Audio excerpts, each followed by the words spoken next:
Jensen Hane, El despertar del milenio, 25. ¿Es usted el Dr. Michael Smith? Sí. ¿Está usted con el señor Hill? ¿Es ese de ahí? Sí, lo es, y yo estoy con él. El Dr. Smith sonrió aliviado y le tendió la mano. Beauchet sacudió la cabeza y el Dr. Smith la retiró con una expresión de confusión en la cara. Yo, de usted, no me acercaría más. Smith se detuvo. Miró a Beauchet y luego hacia el coche. Oh, Dios mío, dijo. Me temo que el señor Hill tiene el virus. Dios. El Dr. Smith empezó a hurgarse los bolsillos. Sacó una mascarilla de papel y se la puso sobre la nariz y la boca. Dr. Smith, por favor. Ocurre algo realmente importante. Creo que Hill hizo muy bien en citarlo aquí. Sin embargo, Smith había retrocedido unos pasos y miraba al cura y hacia el coche con unos ojos como platos. Usted, el coche, están todos infectados. Ya lo sé. Por eso he pensado que lo mejor será que alquile un coche y nos siga. ¿Seguirlos? ¿A dónde? Simón dijo que usted sospechaba que la propagación del Santarém había sido provocada. El Dr. Smith dejó de retroceder y parpadeó. Bien, tenemos pruebas de que fue provocada, siguió Beauchet. ¿En Sudamérica? La voz de Smith sonaba amortiguada tras la máscara. No solo allí. ¿Por qué? El virólogo lo miró asombrado. Eso podemos discutirlo después. Ahora no tenemos mucho tiempo. Simón no tiene mucho tiempo. Beauchet señaló el coche con un movimiento de cabeza. Lo siento, dijo Smith. ¿Puedo hacer algo por él? ¿Sí? Respondió Beauchet con firmeza. Sí puede. 269. Hane Jensen El despertar del milenio 18. 1. CCO. Dena N. Ari RZO ZN. A media tarde, a partir de Flagstaff por la Interestatal 17 había un flujo constante de coches. En su aventura a través de Estados Unidos, Beauchet había visto tan poco tráfico que había llegado a la errónea conclusión de que, en aquella parte del mundo, se circulaba muy poco y de una manera nada agresiva. Miró el mapa que tenía delante y se preguntó si los otros coches se dirigían a Phoenix o más al sur, a México. No iban en esa dirección. Eso quedó claro cuando apareció la salida de la autopista hacia Sedona y lo que tendría que haber sido un trayecto de 20 minutos se prolongó 1 hora.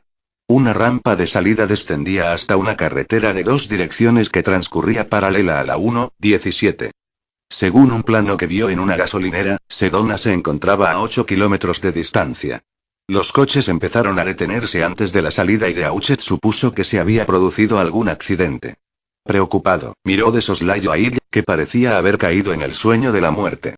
Sin embargo, cuando el coche hubo avanzado lo suficiente para ver la carretera de abajo, Beauchet advirtió que no se trataba de un accidente, sino de kilómetros de coches que obstruían la salida y abarrotaban aquella carretera comarcal hasta que se perdía de vista en el horizonte del desierto.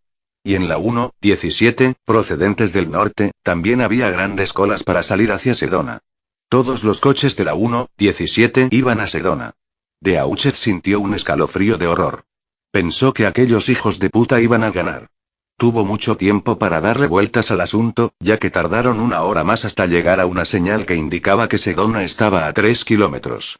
A partir de allí, muchas personas abandonaban sus vehículos, ya fueran utilitarios o coches de lujo, en las arenas del desierto, puesto que preferían llegar hasta la población andando en vez de soportar ni un momento más el atasco. El desierto era como un inmenso aparcamiento.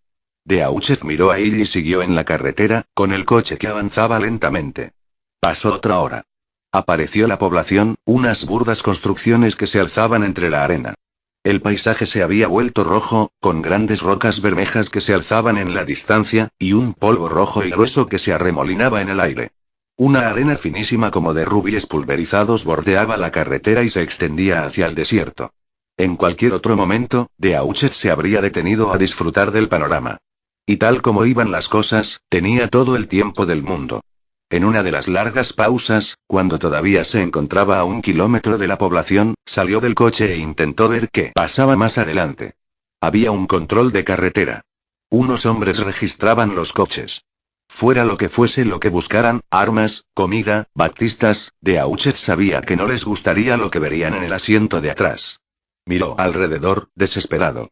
La gente que caminaba lo miraba. Por fortuna, había puesto una toalla en la ventanilla del lado de la cabeza de Illy. Para 270 Hannegens en el despertar del milenio, alguien que mirase desde el lado del conductor, Illy podía pasar por una persona dormida, si no se acercaba demasiado. Detrás de él, Smith salió de su coche, se detuvo junto a él y miró al sacerdote. En su rostro estaba escrito que tenía 1000 preguntas que hacer, y que el miedo lo mantenía a distancia. «¿Tengo que salir de esta carretera?», le gritó Deutsch. Smith asintió y señaló hacia el desierto. Más adelante, en el lado derecho, salía una carretera sin asfaltar que se dirigía hacia el norte y después bordeaba la ciudad por el lado oeste. Deutsch hizo un gesto afirmativo y montó en el coche. Tuvo que esperar que la cola avanzara un poco. Cuando estaba cerca del desvío, miró hacia el punto de control y vio que arrancaba un gran autobús escolar pintado de fluorescente. Los hombres que realizaban el control de carretera subieron todos a él. Deutsch no lo pensó 2 veces. Dio un golpe fuerte al volante y el vehículo se bamboleó sobre la arena del desierto. Tras él, el coche alquilado de Smith lo siguió. Condujeron hasta que la carretera tomó hacia el oeste, levantando una nube de polvo a su paso. A su derecha se alzaban las grandes rocas rojas. En el resplandor del sol poniente los monolitos parecían manchados de sangre. Sin duda, 2 coches en un camino solitario se verían desde el pueblo, sobre todo si los dejaban aparcados. Deutsch siguió conduciendo en busca de algún rincón donde esconderse. Lo encontró. Era una roca con un gran saliente bajo el cual había una sombra de más de 5 metros. Deutsch redujo la velocidad y aparcó el coche bajo la formación rocosa. La frescura de la sombra impregnó el vehículo de inmediato y los alivió del calor seco del día. Smith estacionó detrás de él. La población se veía como un espejismo en medio de aquel paisaje rojo. Debía de encontrarse a unos 3 kilómetros. Deutsch se apeó y Smith se acercó. «Espero que esté bien ahí dentro», dijo Deutsch tras un suspiro. Era más una invocación que una afirmación. «¿Está consciente?» «No». «¿Cuándo apareció la fiebre?» «Esta mañana, temprano. Antes, estaba resfriado». Deutsch estudió al médico en busca de alguna clave, pero Smith asimiló aquella información sin que su expresión cambiara en absoluto. «En un hospital no estaría mejor, ¿sabe? No puede hacerse mucho por ellos, a excepción de sedarlos para que no sufran dolor». Deutsch asintió, como para darle las gracias por aquel mínimo intento de descargarlo de responsabilidades con respecto al reportero. Le habría gustado pedirle que lo examinara, que comprobara si ya tenía lesiones cerebrales, pero no lo hizo. No habría sido justo. Habría sido adecuado, pero no justo. En cambio, con voz grave, dijo: «Espere un momento». Abrió la puerta trasera del coche, sacó una manta y envolvió a Illy en ella. Desató el cable que lo inmovilizaba por los brazos y le puso en la mano. 271 Hannegens en el despertar del milenio, una botella de limonada tamaño familiar que había comprado unos kilómetros antes. «Simón», le dijo. No obtuvo respuesta. «Simón», repitió. Le aterrorizaba pensar que él tendría, tal vez, un momento de lucidez, quizá justo antes de morir, y que vería que lo habían abandonado a su suerte sin darle ninguna explicación. Pero el periodista no se movió. Deutsch miró hacia atrás y vio que Smith se encontraba a unos 8 metros y los observaba, incómodo. Deutsch subió la ventanilla del lado del conductor y la dejó abierta unos milímetros. Dentro del coche todavía hacía calor, pero se encontraban en el desierto, y en cuanto se pusiera el sol, la temperatura bajaría de un modo considerable. Luego, abrió la puerta trasera y cogió una linterna. Smith y él echaron a andar. Descendieron por un terraplén de polvo rojo, camino de la población. Smith se mantenía a distancia y llevaba puesta la mascarilla de papel, pero ninguna de estas 2 precauciones le impedían hablar. «Hay tantas cosas que me habría gustado preguntarle cuando nos encontramos en el aeropuerto». «Pues ahora es un buen momento, ¿no?», comentó Deutsch con ironía. Los límites de Sedona estaban vigilados. Los guardias tenían un aspecto muy poco profesional para ser militares o policías, pero iban armados. Deutsch y Smith recorrieron los lindes de la población y se escondieron detrás de rocas o matorrales. Podían haber entrado en el pueblo por cualquiera de los distintos accesos porque la patrulla de vigilancia estaba demasiado espaciada y sus hombres no estaban por la labor. Se dedicaban a charlar y a fumar con sus compañeros. Era más un teatro que un auténtico cerco de control, pensó Beauchet, aunque no comprendía que se hubiesen tomado aquellas molestias a menos que esperasen a agentes del gobierno enojados o a los chinos. O a menos que quisieran asegurarse de que todos los que entrasen en la población lo hicieran a través del punto de control de la carretera. Beauchet no quería entrar todavía en Sedona, buscaba algo. Y lo encontró cuando desandaban lo andado y volvían al centro de control. Se trataba de un inmenso aparcamiento requisado, atestado de personas, que eran escoltadas a voces hacia unas colas por unos supervisores que utilizaban megáfonos. A la cabeza de cada una de las colas había una mesa Y. Sí, personal sanitario. Entonces Beauchet las vio, detrás de una especie de edificio comercial que bordeaba el aparcamiento. 3 furgonetas de la AI estacionadas junto a un gran camión blanco. Cerró los ojos, aliviado, y dio gracias a Dios por haberlos encontrado allí. Había llegado a la conclusión de que los amigos recibían vacunas mediante una lógica que, en aquel momento, le pareció razonable. Pero la lógica, por más razonable que hubiese parecido tras encontrar los datos sobre el proyecto Apocalipsis, nunca estaría a la altura de Spinoza ni de Sherlock Holmes. Tal vez sería mejor que volviéramos a la entrada principal, sugirió Smith. Si Ille no va con nosotros, no tienen ninguna razón para impedirnos el paso. 272. Hannah Jensen, el despertar del milenio. ¿Nos mandarán a esas colas? Beauchet señaló hacia el aparcamiento. ¿Y no es eso lo que queremos? Lo que quiero es obtener una muestra de lo que están administrando, pero no por vía intravenosa. Además, necesitamos una jeringuilla llena para Simón. ¿Sí? Dijo Smith, con incertidumbre. Tenía la expresión turbada.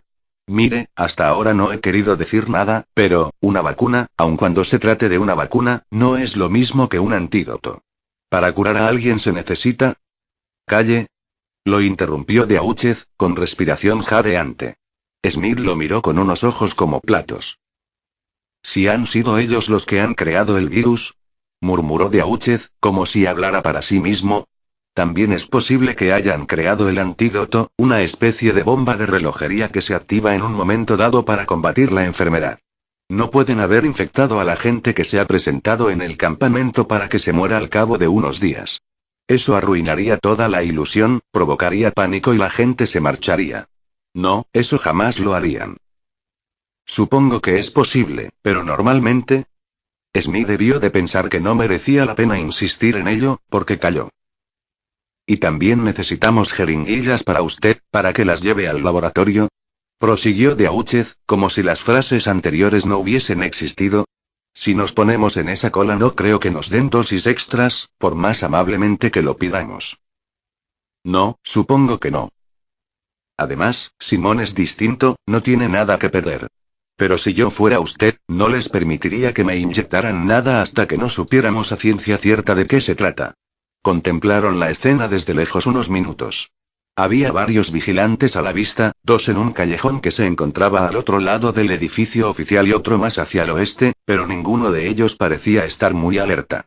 Al cabo de un rato, un hombre vestido de blanco abandonó la zona de vacunación, se dirigió a la parte trasera del edificio y se acercó al camión grande. Sacó unas llaves y abrió la puerta. Unos minutos después, reapareció con una caja de cartón blanca que llevaba impresa una cruz roja. Cerró la puerta a sus espaldas con un golpe perfectamente audible en la silenciosa noche del desierto y, tras rodear el edificio, volvió a las mesas. Las jeringuillas están en el camión. Susurró Smith. Sí, ya lo veo. Apareció un hombre armado procedente de la parte delantera del camión, como si fuera una burla de lo que acababan de descubrir. Tenía un aspecto mucho más profesional que el de los vigilantes que controlaban los accesos a la población. Se acercó a las puertas traseras y se quedó allí unos instantes, con el rifle en la mano, mirando hacia el desierto. Luego desapareció por el otro lado.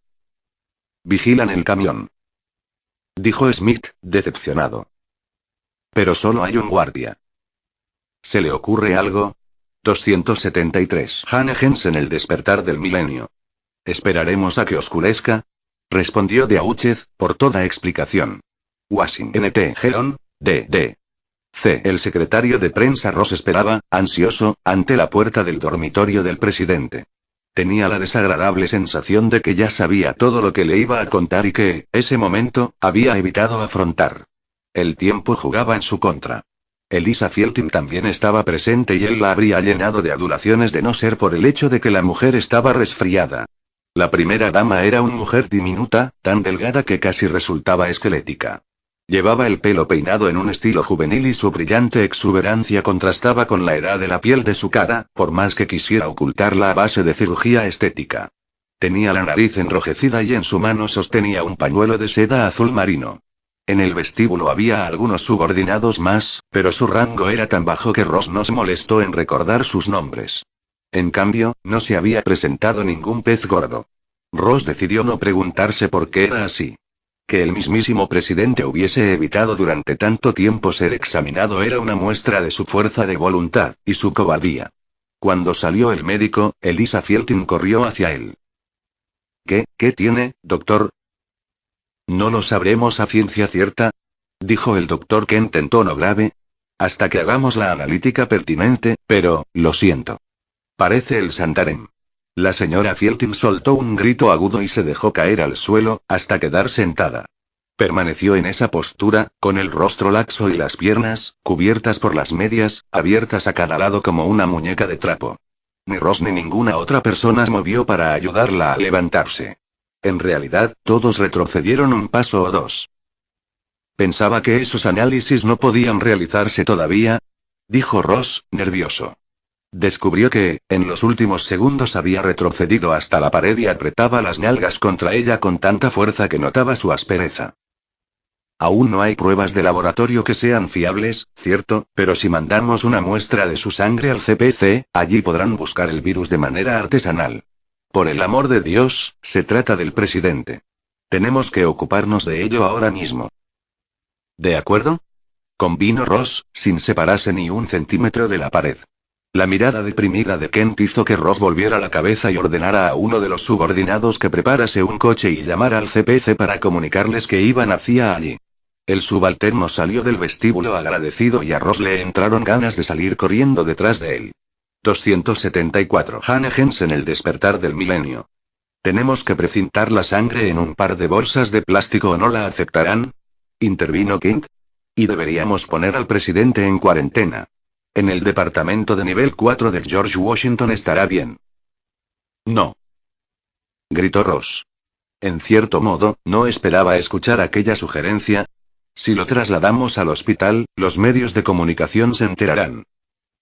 ¿Y cuánto tiempo cree que podremos mantener en secreto esta noticia? Al menos hasta que tengamos un positivo en el análisis de sangre. China nos está invadiendo, por Dios. Ross temblaba de pies a cabeza. La carne de sus nalgas se restregaba contra la pared como si le picaran. Ahora mismo tendría que estar en la sala de mando. Todo el mundo reclama su presencia, desde el ejército hasta el Imperio Británico. Esta situación es muy delicada. Ross miró al médico con respiración jadeante. Kent soltó un largo suspiro de impaciencia. Abrió su maletín y sacó un par de guantes nuevos y una mascarilla. Muy bien, señor Ross. Hizo una pausa para mirar a la primera dama. Lo que quiero decir es que en el hospital, el presidente no estará mucho más cómodo. Diremos al CPC que necesitamos una respuesta dentro de una hora, como mucho. Yo me ocuparé de sacarle sangre. Necesitaremos 2 recipientes con alcohol o agua oxigenada, toallas y una caja de bolsas de plástico grandes. Enseguida. Otro joven ayudante salió corriendo en busca de lo que el médico había pedido. Kent sacó una jeringuilla y 2 frascos vacíos de su maleta. Y una vez lo hayan trasladado, deberán fumigar y luego precintar sus aposentos privados. El CPC les mandará instrucciones por fax. Supongo que habrá que hacer lo mismo con su oficina, las salas de reuniones y todos los lugares donde el presidente haya estado en estos últimos tiempos. Ross asintió, aturdido. En el suelo, la señora Fieltin emitió un gran sollozo, pensando, tal vez, en ciertos lugares donde el presidente había estado últimamente. Y yo también. Yo también. Consiguió articular. Es absurdo preocuparse hasta que no tengamos los resultados de ese análisis, dijo Kent, en tono amable. Luego miró a Ross. ¿Se trata de todo el gabinete?, susurró Ross. El gesto fue de lo más estúpido, ya que no estaba dispuesto a dar un paso para acercarse y por lo tanto tenía que alzar la voz para que lo oyeran todos los que estaban en la estancia. Lo sé. Llevo días recibiendo llamadas telefónicas. Kent dio un paso hacia Ross y, en voz baja, añadió: Señor Ross, le sugiero que empiece a hacer una lista de los más altos cargos de este gobierno. Les haremos análisis de sangre a todos hasta que encontremos a alguien que no esté infectado. Entonces, los que no estén infectados tendrán que recluirse en algún lugar herméticamente cerrado y que haya sido desinfectado previamente. 275. Hannegens en el despertar del milenio. Ross miró a Kent con rostro inexpresivo. ¿Por qué el médico le decía todo aquello? Él no era el superior, tenía que haber alguna otra persona por encima de él que no estuviera infectada. Solo es una sugerencia, señor Ross. Al fin y al cabo, yo no soy más que un médico. Sí. Gracias.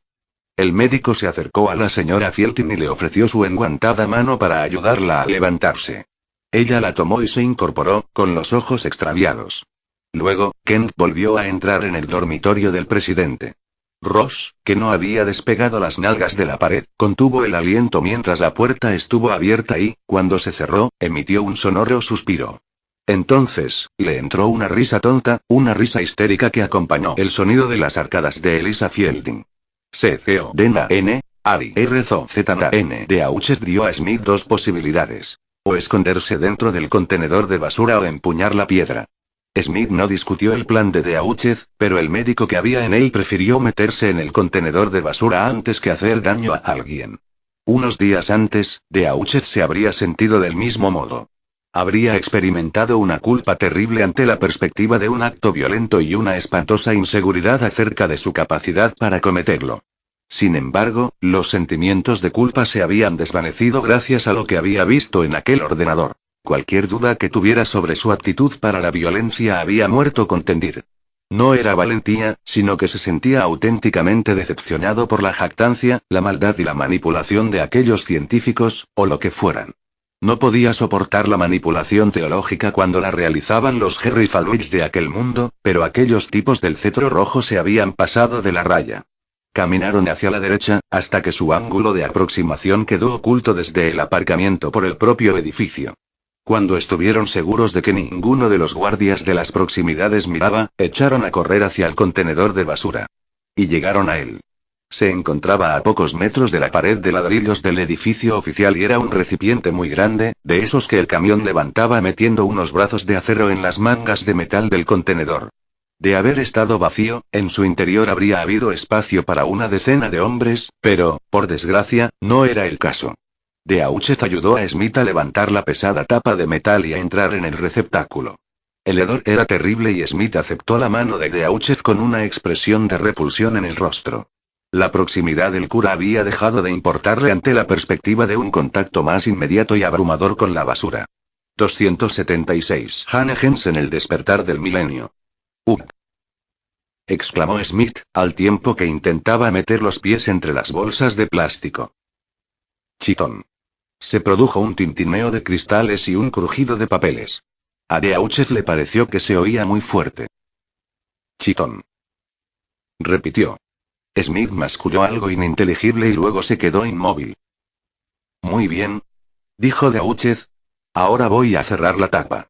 Smith le dedicó una lastimosa mirada y la tapa se cerró al tiempo que sus fosas nasales se hinchaban en señal de alarma. Deutsche se escondió entre el contenedor y el edificio.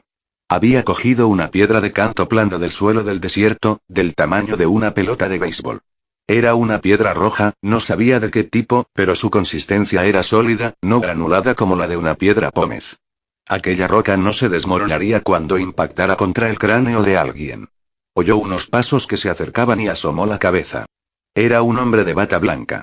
Pensó que era el mismo que habían visto acercarse al camión un rato antes y, también como antes, iba solo. Deutsche caminó alrededor del contenedor para comprobar si el hombre abría la puerta, entraba en el camión. El cura contuvo el aliento. El guardia que había junto al camión fue hacia la parte trasera. Miró la puerta y luego se apostó ante ella. Cuando Deutsche le vio la cara, advirtió que tenía un aire eficiente, casi militar. Era un tipo duro. El hombre empezó a caminar hacia la parte delantera del camión. Deprisa, pensó Deutsche, deprisa. El hombre de la bata blanca salió del camión, cerrando la puerta de golpe. Deprisa, deprisa. El hombre llevaba 2 cajas, ambas blancas y con sendas cruces rojas. Caminó hacia el contenedor de basura. Beauchet echó un último vistazo al camión. No veía los pies del guardia de seguridad, ya que los neumáticos eran muy gruesos, pero pensó que no hacía mucho rato que se había dirigido a la parte delantera del camión. Mientras estaban escondidos en el desierto, habían calculado que el guardia necesitaba 60 segundos para dar una vuelta completa al vehículo y eso les había parecido tiempo suficiente. Mientras estaban escondidos entre las sombras les había parecido suficiente. En aquellos momentos las cosas se veían distintas. Beauchet se deslizó junto al contenedor. A su paso, le dio un golpecito y luego se agachó, con la piedra en la mano. Oyó que los pasos se acercaban. Eran pasos ligeros. Los zapatos del hombre eran blancos, tenían suelas de goma y el piso del aparcamiento era liso. Beauchet rezó a Dios para que Smith pudiera oírlos desde dentro del contenedor. Estaba a punto de dar otro golpecito porque el hombre se acercaba cuando, de repente, oyó algo. «Miau». La voz tenía un volumen suave, pero era aguda y sinuosa, como la de un niño o un gato muy extraño. A Beauchet el corazón le dio un brinco en el pecho. «Miau». Era un sonido tan leve que el guardia no lo oiría. 277. Hannegens en el despertar del milenio el ruido de pasos cesó. Desde su escondite en las sombras, Beauchet vio las perneras blancas de los pantalones y los zapatos. Contuvo el aliento. «Miau». En esta ocasión, el maullido terminó con unos ligeros arañazos en la parte interior de la tapa. Aparecieron 2 brazos que dejaron las cajas en el suelo con todo cuidado. Los brazos desaparecieron. Un segundo después, Beauchet oyó el crujido de la tapa del contenedor que se abría. En aquellos instantes no tenía tiempo de ir hacia el otro lado y buscar al guardia. Tenía que actuar de inmediato. Beauchet se movió agachado y al llegar junto al hombre se puso en pie. El individuo aún intentaba abrir la tapa, aquella pesada tapa, para inspeccionar la oscuridad del interior. Vio a Beauchet una décima de segundo antes del golpe. Sus ojos sorprendidos se encontraron con los del cura, pero tenía ambas manos en la pesada tapa. Fue solo un momento, pero bastó y Beauchet lo golpeó en la sien izquierda. El hombre no se desplomó. «Ah», dijo. Pretendió que sonase como un grito, pero no fue más que un susurro normal. «Ah». Consiguió articular de nuevo, un poco más fuerte. Horrorizado ante la escena, Beauchet alzó el brazo de nuevo y golpeó al hombre en el mismo lugar. Tampoco cayó y Beauchet lo atizó otra vez, al tiempo que lo invadía una oleada de repulsión. «Estoy matando a golpes a un hombre», pensó. Y entonces, al cuarto intento, el tipo se desplomó, con los ojos en blanco. Beauchet alzó la mirada y vio los pies del guardia que aparecían por la parte delantera del camión. Cogió al enfermero por los brazos y lo arrastró hacia atrás, hasta ocultarlo en la sombra que proyectaba el contenedor. Smith abrió la tapa e hizo algo de ruido. Beauchet se agachó, jadeante como un perro. Esperaba que alguien gritara o se acercara a investigar. Nadie se acercó. El chico de la bata blanca yacía a sus pies como un enorme saco de harina. La cabeza le sangraba en abundancia. Beauchet sintió náuseas. «Mira las obras de tus manos», pensó. Era como Caín escondiendo el cuerpo de su hermano. Luego, alzó la vista y vio las 2 cajas en el suelo, iluminadas por la luz, a plena vista. Empujó el cuerpo y se arrastró sobre él para ver qué ocurría en la parte delantera del contenedor. El guardia seguía cerca de la puerta trasera del camión con la mirada perdida en el desierto. Llevaba el arma colgada del hombro y tenía un cigarrillo en la mano. No miraba hacia el contenedor. «Tenemos que irnos», dijo Beauchet con unos golpecitos en el recipiente de la basura. La tapa empezó a alzarse. Beauchet ayudó a Smith a levantarla y a salir de allí. En aquellos momentos, la cuestión del contacto físico carecía de importancia. Smith se posó en el suelo y pateó para sacarse de encima un filtro de café usado que se le había pegado al zapato. «Vamos», lo instó Beauchet. Cogió una de las cajas e indicó a Smith con un gesto que agarrar a la otra. Smith miró al hombre que yacía en el suelo y Beauchet le dio un empujón. 278. Hannegens en el despertar del milenio se marcharon a la carrera del aparcamiento y corrieron como ratas hacia la oscuridad del desierto. Detrás de la roca donde habían urdido sus planes habían dejado una linterna. Se agacharon, Smith sacó una navaja del bolsillo y rasgó la cinta adhesiva de la caja. Miró con cautela a Beauchet y luego se inclinó para inspeccionar el contenido. Smith volvía de guardar distancias y al cura le pareció muy bien, dado lo mal que olía el médico. Dentro de la caja había 4 bolsas de plástico transparentes que contenían 20 jeringuillas con su correspondiente tapón. Bingo. Susurró Smith. Con sumo cuidado, cogió una de las bolsas. Llevan un código en rojo en la parte superior. DS-100. ¿Y eso, le dice algo? No. El líquido era transparente. Alrededor de la parte superior de cada jeringuilla, cerca de la aguja, había una diminuta cinta roja. Smith cogió la caja que todavía estaba cerrada y la inspeccionó. En ella no había nada escrito, solo el blanco del cartón, la cruz roja y algo más. ¿Hay un círculo verde a cada lado?, dijo Smith. Volvió a mirar la caja abierta. Espere un momento, esa caja tiene cuadrados rojos. Abrió la segunda. Las diferencias en las etiquetas lo puso nervioso, porque hizo una pausa para ponerse aquella ridícula máscara de papel. En la segunda caja solo había una bolsa de plástico, llena de jeringuillas, que ocupaba toda la caja. Al parecer, había en esta tantas jeringuillas como en las otras 4 bolsas juntas.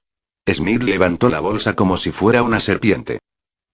WV-103 grabado en verde, dijo. Beauchet deseó haber tenido más tiempo para dedicarse a aquel ordenador. Tal vez hubiera descubierto qué significaban exactamente DS-100 y WV-103. Quizás en la fase 2 y en la fase 3 hubiera encontrado información sobre el virus y también sobre las vacunas. ¿Beauchet?, dijo Smith para llamar su atención. ¿Sí? Perdone. Aquí hay 2 tipos de suero. El segundo, el WV-103, es de color rosa y cada jeringuilla contiene medio centímetro cúbico de líquido. Además, las de la primera caja tienen una pequeña cinta roja y estas no. Beauchet iluminó de nuevo la bolsa grande con la linterna. ¿Y eso tampoco le dice nada? No son jeringuillas normales. Sin un microscopio no puedo saber nada. Entonces tendrá que llevarlas al laboratorio. Exacto. Pero, entonces, ¿qué hacemos con el señor Hill? Beauchet se quedó perplejo. No podían ponerle una de cada, claro. No, no sé. ¿Sabe de alguna razón por la que pueda haber sueros de 2 tipos distintos? Beauchet interpretó que, con aquella pregunta, Smith echaba por tierra la hipótesis de que administraban el virus Antarem. Si lo hicieran, no habría 2 sueros distintos. Gensenhane, El despertar del milenio, 26. No. Le respondió Beauchet, descorazonado. Lo siento. 279. Hane Jensen El despertar del milenio. Bueno, entonces tal vez será mejor que nos acerquemos e investiguemos. Entraron en la población por el patio de un restaurante cerrado. Una vez en la calle, nadie reparó en ellos, ya que el lugar estaba abarrotado de gente. A cada lado de la avenida principal había tiendas que vendían artesanía de los indios y esculturas de cristal, restaurantes mexicanos cerrados y vendedores de alfombras del sudoeste. El tráfico rodado estaba prohibido. No había espacio para los coches. ¿Han venido siguiendo a uno de esos profetas? ¿De esos que ha publicado el Times?, preguntó Smith en un susurro. Sí. A Trent Andrews. Cree en los extraterrestres. Ah, ¿sí?, dijo Smith, que se lamía los labios, nervioso. Inquietante, quiero decir, es como John Stone y Woodstock juntos. Beauchet no pudo reprimir una sonrisa. Smith había dado en el clavo, aunque aquello no era divertido. Casi todos los presentes eran los típicos seguidores del movimiento de la nueva era de la costa oeste. Algunos iban vestidos como si todavía estuvieran en los 60. Faldas de gasa, pantalones estilo indio, cabellos largos y descuidados, sin maquillaje de ningún tipo. Había otros que era obvio que tenían dinero, aunque su aspecto también era igual de deslumbrante y extravagante, con unas grandes joyas de esas que supuestamente captaban toda la energía universal, sacadas de un catálogo de cristales de una tienda especializada. Había círculos del amor por toda la calle. Gente tomada de la mano en círculos que cantaba o recitaba plegarias. Otros estaban sentados en posturas de meditación y unos cuantos miraban hacia el cielo con expresión de dicha. Sí, pensó el cura, en conjunto toda aquella gente había visto que se hacían realidad sus fantasías más extremas. El cielo había empezado a desplomarse y a ellos les brillaban los ojos de satisfacción por haber seguido sus intuiciones, por ser los elegidos. Sin embargo, había unos pocos que con su actitud mostraban que habrían preferido haberse equivocado en cuanto a que el fin del mundo estaba a punto de llegar. Por aquí, susurró Smith. Pasaron ante un grupo de guardias que estaban a la puerta del hotel más lujoso. Beauchet supuso que Andrews se alojaba en él. Luego cruzaron la calle y se dirigieron al aparcamiento. El paso estaba cerrado por una valla móvil de plástico hecha con red de color naranja. La entrada principal al aparcamiento estaba más adelante, cerca del punto de control de la carretera. Allí había el único acceso desde el cual los vacunados podían pasar a la tierra prometida. Un guardia vigilaba la entrada y miró a Beauchet y a Smith con curiosidad. «Hola», dijo Smith, en tono cordial. «Estamos esperando a una amiga. ¿Le importa que la busquemos por aquí?» «Háganlo, pero solo en este lado de la valla». El hombre sonrió antes de desviar la mirada. 280 Hannegens en el despertar del milenio. Desde allí se encontraban solo a unos 10 metros de la mesa de vacunación más cercana. La cola se extendía hasta la entrada y la gente que había en ella parecía cansada o excitada. Después de dar información a una enfermera, el hombre que encabezaba la cola desapareció tras una cortina. Smith empezó a recorrer el camino que habían seguido junto a la valla en un intento de ver qué pasaba al otro lado. El guardia los miró con el ceño fruncido, Beauchet lo advirtió e intentó aparentar indiferencia, pero estaba claro lo que Smith pretendía. «¿Necesito unos prismáticos?», susurró el médico. «Pues tendrá que arreglarse sin ellos», replicó. Smith se puso de puntillas y se frotó la cara, cansado. «Tengo la visión borrosa. Me ocurre siempre que estoy agotado». «Permítame», dijo Beauchet. El cura ocupó el lugar de Smith y entrecerró los ojos para mirar al médico que estaba tras las cortinas. En ese momento, entraron 3 personas. Una mujer de unos 30 años y sus 2 hijos preadolescentes. «¿Ve algo?», preguntó Smith cuando salió el tercero. «Coge las jeringuillas de una bandeja que tiene en un carrito. Desde aquí no veo qué tipo de jeringuillas utiliza». Entonces la suerte se puso de su lado porque un enfermero joven con bata blanca se acercó al médico con una de las cajas. La dejó encima del carrito, la abrió y colocó las jeringuillas en la bandeja superior. El médico no le prestó la más mínima atención, pero aprovechó aquella pausa para desperezarse. Por su aspecto se diría que llevaba allí todo el día. Uno de los enfermeros está llenando la bandeja con jeringuillas que saca de una caja. Tiene que ser la caja del círculo verde, porque dentro solo hay una bolsa grande. Bien, porque el guardia ya se está impacientando con nosotros. Smith sonrió y saludó al guardia con la mano. El médico salió al otro lado de la cortina para coger los nuevos formularios que le tendía la enfermera. Alzó la vista para mirar a la persona que esperaba. Era un hombre que rondaba los 50 años. Era de constitución endeble y llevaba un grueso jersey marrón de cuello alto. Siguió al médico hasta el otro lado de la cortina y este miró la mesa de las jeringuillas. Luego, cuando los de la cola ya no los veían, le formuló una pregunta y charlaron un rato. El hombre se subió la manga, el médico alargó la mano y tomó una jeringuilla de la caja que se encontraba en la base del carrito. «Mon Dieu», dijo Beauchet con voz vacilante. «¿Qué?». «Que ahora ha cogido una jeringuilla de otra caja, de debajo de la bandeja». El hombre desvió la mirada mientras el médico le inyectaba la hipodérmica. «Es una caja como las que tenemos, pero las tapas están hacia abajo y no veo si tiene un círculo verde o un cuadrado rojo». «Maldita sea». El tipo del jersey marrón se dirigió a la salida. «Hable con ese hombre, Dr. Smith. Procure descubrir la razón del cambio de jeringuillas». «De acuerdo». Smith se alejó y Beauchet siguió vigilando. 281 Hannegens en el despertar del milenio. Un adolescente, una jeringuilla de la bandeja. Otro adolescente, otra jeringuilla de la bandeja. 3 mujeres jóvenes, 3 jeringuillas de la bandeja. Beauchet miró a sus espaldas, descorazonado. Vio a Smith que hablaba con el tipo del jersey marrón. Mientras Beauchet seguía observando, el guardia le dirigió una ceñuda mirada y lo señaló con el dedo. Seguro que pensaba que era un pervertido, un sádico o algo así. Beauchet se revolvió, avergonzado. Fingió no haber visto al guardia. Miró de nuevo al médico. El tiempo volaba. Y entonces volvió a ocurrir.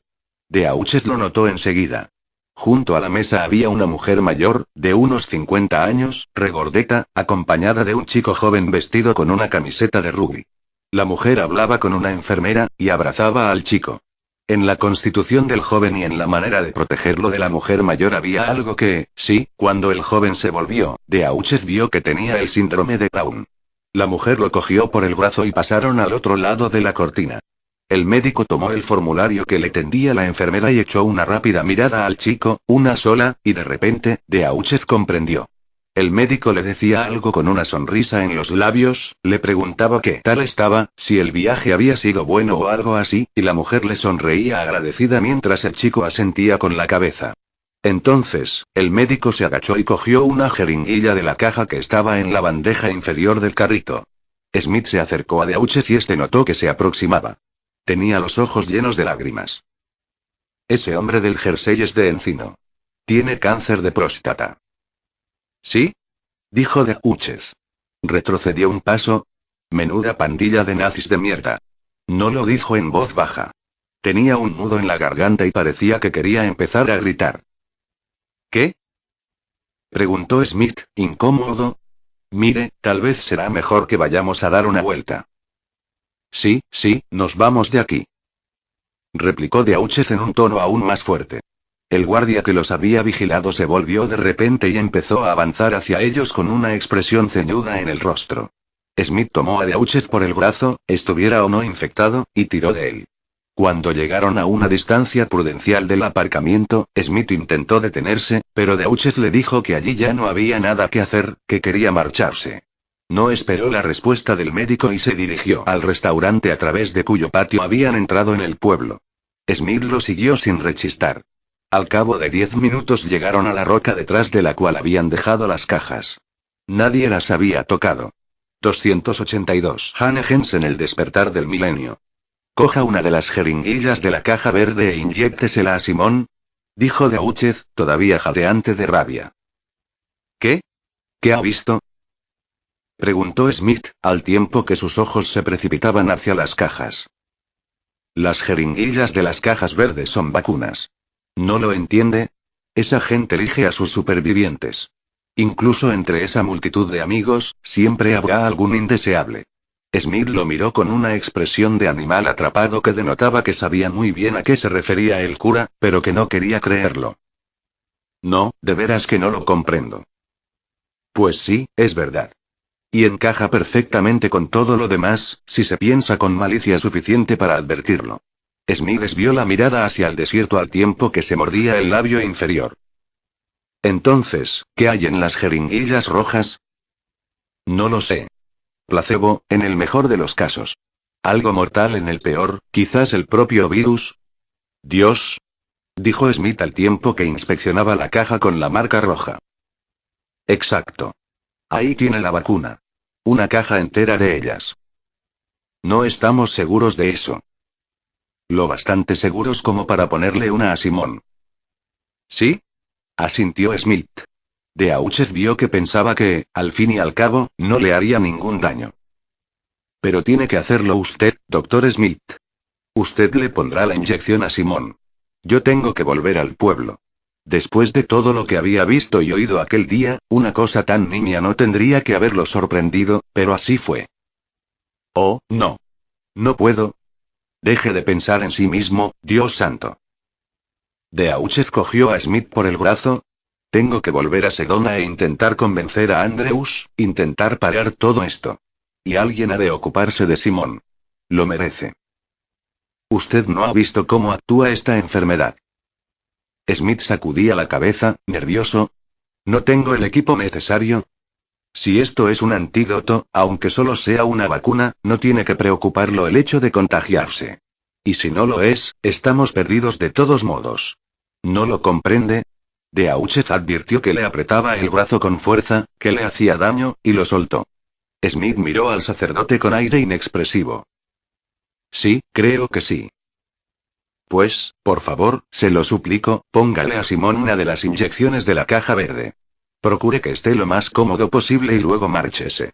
Vaya a Phoenix con el resto de las jeringuillas. Llévelas a la delegación de la UNSO a donde crea más oportuno. Pero tenga mucho cuidado en quienes confía. No corra ningún riesgo. De acuerdo. Smith estaba exhausto, se sentía vencido. Beauchet notó que su ira se disolvía. Se frotó los ojos. Estaba tan cansado. 283. Hannah Jensen, el despertar del milenio. Tal vez sería mejor que dejase unas cuantas jeringuillas debajo del asiento del coche. Por si acaso, Simón está muy mal. ¿Y usted también necesita una? Dijo Smith. Beauchet no se molestó en responder. Smith cogió las cajas, visiblemente molesto por el hecho de tocar la roja, y Beauchet lo ayudó con la linterna en su mano temblorosa. Gracias, dijo Smith. Beauchet no supo si lo decía de veras. Gracias a usted, doctor Smith. Lamento mucho haber tenido que pedirle esto. Que Dios lo acompañe. El médico se marchó con las cajas, camino del coche. Beauchet se santiguó y elevó una pequeña plegaria por Simón. 19.1 C.C.O. Dena N. Ari R.Z. N. Avanzó deprisa por las calles hacia el hotel que había visto antes, miró al guardia de la manera más razonable que pudo y le pidió que le permitiera hablar con Andrews. Le dio su nombre completo, Padre Mitchell Beauchet, ya que temía que, de otro modo, Andrews no lo reconocería. Aquello despertó su paranoia, como si su camisa hawaiana fuera un disfraz y decir padre lo despojara de él. Pero más o menos tenía la pinta de seguidor de Andrews y nadie le prestó la menor atención. No sabía qué esperar, aun cuando Andrews reconociera el nombre. La despedida entre ambos no había sido precisamente cordial y cualquier iniciativa que la llevara a pensar que el cura quería hablar de Santa Pelagia, esa terra divina, probablemente no sería bien acogida. El guardia se dirigió a un hombre barbudo y de mirada lánguida al que presentó como Scott. A él le recordó uno de esos chicos de los 60 apodados Jesús Freaks por los estadounidenses, de esos que se sentaban en la hierba y tocaban la guitarra alentando a los demás a dar una oportunidad a la paz. Insistió en que quería hablar con Andrews, Scott lo escuchó y respondió que iba a ver qué podía hacer. Al cabo de unos instantes volvió con una cordial sonrisa en los labios y lo acompañó al interior. Dentro, el aire resultaba sofocante tras el frescor de la brisa nocturna. En el vestíbulo, alguien avivaba las llamas en una chimenea de estilo indio. Advirtió que la gente, muchas mujeres muy hermosas y algunos jóvenes también muy guapos, tenían un aire relajado y sereno. Por los pasillos del hotel se cruzó con más criaturas de ese estilo, luminiscentes y pasivas. O estaban locos o muy colocados. El cura no vio a ningún empleado del hotel y se preguntó qué habría sido de esas personas de cuya población Andrews se había apoderado. 284. Hannah Jensen, el despertar del milenio. ¿Es usted sacerdote? Le preguntó Scott, mientras subían unas escaleras. Sí. Bien, pues adelante. Sonrió Scott. Lo de Santa Pelagia está relacionado con esto, ¿no? Dios muestra su amor a gentes de creencias muy distintas, ¿verdad? A Beauchet casi le ofendió el comentario. ¿Santa Pelagia? ¿Amor? Sin embargo, forzó una sonrisa. Sabía que si hablaba, perdería el control de sus nervios. Al llegar al segundo piso entraron en un pasillo de baldosas de cerámica. De la puerta ante la que se detuvieron, hasta hacía poco una puerta ordinaria de roble, se había arrancado el número y en lugar de él alguien, con muy buena mano, había pintado un ángel. Aquel ente no tenía nada de querubín. El ángel ocupaba toda la puerta, desde lo alto, donde lucía una gran corona, hasta la base, en la que un dedo gordo del pie se posaba, de manera indecisa, en la tierra. Mostraba las palmas de las manos abiertas, en un gesto típico de las imágenes de Jesucristo. Su masculino y magnífico tórax estaba desnudo y llevaba la parte inferior del cuerpo cubierta con una tela fina y concaída.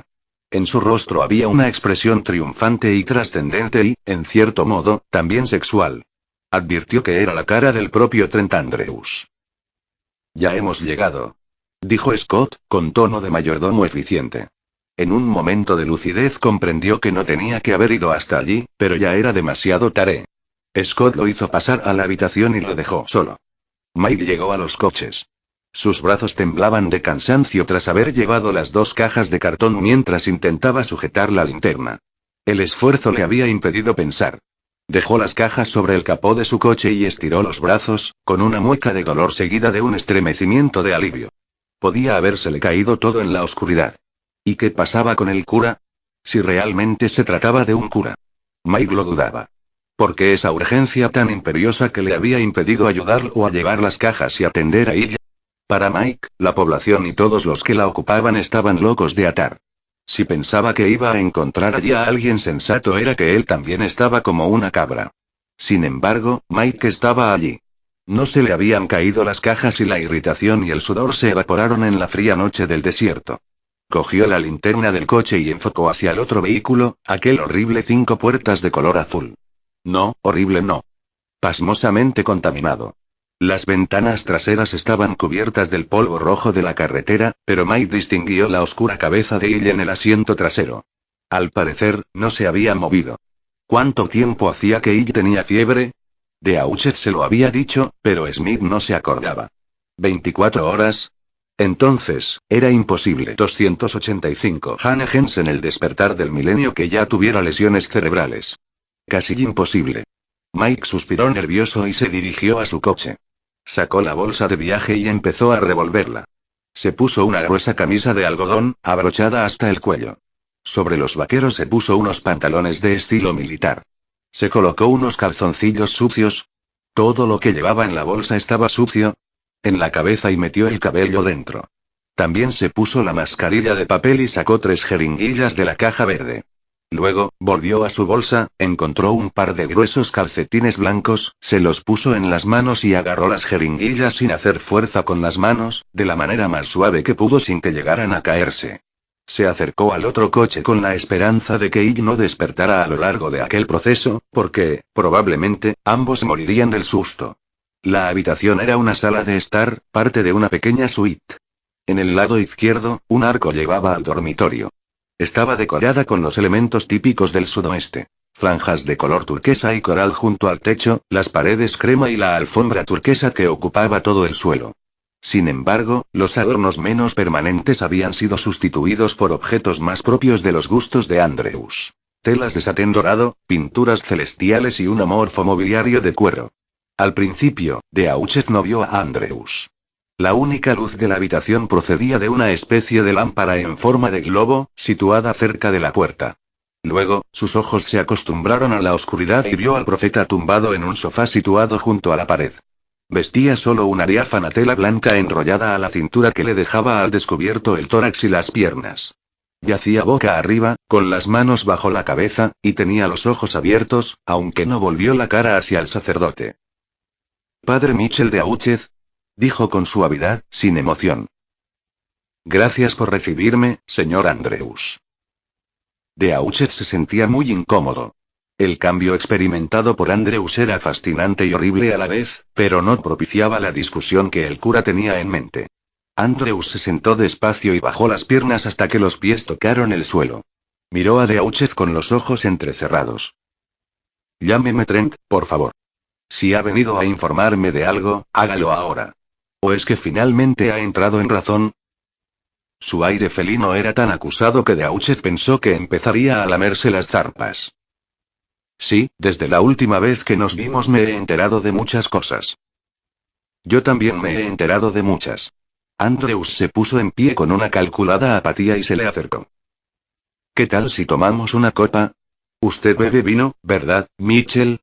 Beauchet pensó que el que lo llamara por el nombre de pila denotaba interés por intimar. Se aclaró la garganta y respondió. Ahora mismo, no. Gracias. Estoy bastante cansado y me daría sueño. Como si no lo hubiera oído, Andrews llenó 2 vasos. 286. Hannah Jensen el despertar del milenio. Eso es una excusa de chica de pueblo americana, pero un francés como usted, aunque sí que lo veo cansado, Mitchell. Andrews se acercó y le tendió un brazo. Luego se quedó plantado ante el cura y estudió su rostro. Sí, se le ve muy cansado y muy viejo. Beauchet reprimió el impulso de alejarse de la excesiva proximidad y la desnudez de Andrews y cambió de tema. De camino hacia aquí he visto que la carretera está llena de coches. Sí. Viene gente. De todas partes. Para alivio de Beauchet, Andrews se acercó a la ventana y miró al exterior. Con el cumplimiento de cada una de las señales, la ignorancia del rebaño se disuelve un poco más. Al final, tendremos que cerrar la frontera. Hace días que les advertí que vinieran. Si todavía no han llegado, es que no están preparados para el gran cambio. Andrews miró a Beauchet en busca de asentimiento. Yo no puedo salvar a todo el mundo. Beauchet se negó a morder aquel anzuelo. Ahí fuera hay un grupo que administra vacunas. ¿Sí? Dijo Andrews con indiferencia. ¿Sabe para qué sirven esas inyecciones? ¿Son vacunas contra la tuberculosis o algo así? Respondió Andrews con un gesto de impaciencia. ¿El condado lo ha exigido? Mitchell. Yo ya no puedo preocuparme por las penosas leyes de este país. Para mí, los Estados Unidos ya son historia. Yo no hago nada que no quiera hacer.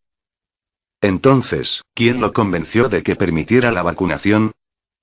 ¿Por qué tengo que perder el tiempo hablando de esas vacunas? Andrews estaba cada vez más molesto. Son cosas para el cuerpo, y el cuerpo es, en el mejor de los casos, un recipiente temporal. Usted quería entrevistarse conmigo. Supongo que quiere hablarme de algo más importante que eso. Beauchet se acercó a la barra del bar y dejó el vaso sobre ella. Por supuesto. Lo lamento. Le diré lo que he venido a contarle. Lo único que le pido es que me escuche con una mentalidad abierta. Andrews se apoyó en el saliente de la ventana y una ligera brisa alborotó sus cabellos. Inclinó la cabeza a modo de asentimiento, con los ojos llenos de curiosidad y mofa. Beauchet intentó pasar por alto el significado de aquella mirada y comenzó. Mike abrió el coche despacio y miró lo que quedaba de Simone. El rostro regordete y de color chocolate del reportero se había convertido en una hinchazón amarilla que era la fase previa de la putrefacción. Tenía los labios inflamados y echados hacia atrás debido a la tirantez de la piel de su cara en las mejillas y en el cráneo. Mike dejó las jeringuillas en el suelo, bajo el asiento del pasajero, y luego le bajó la manta con cuidado. El torso del periodista se veía muy constreñido por la ropa y los cables eléctricos. Emitió un gemido.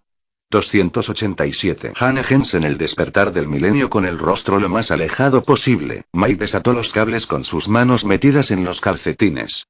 Comprendió muy bien por qué había sido necesario atarlo mientras Beauchet conducía, pero los cables habían dejado unas profundas marcas en el hinchado abdomen de Illy. Mike también le aflojó los vaqueros. Realmente, habría sido mejor quitárselos, pero lo único que pudo hacer fue abrir la bragueta y aflojarlos a la altura de la cintura. Mover él solo a Illy le resultaba imposible. El reportero tenía el estómago duro y caliente.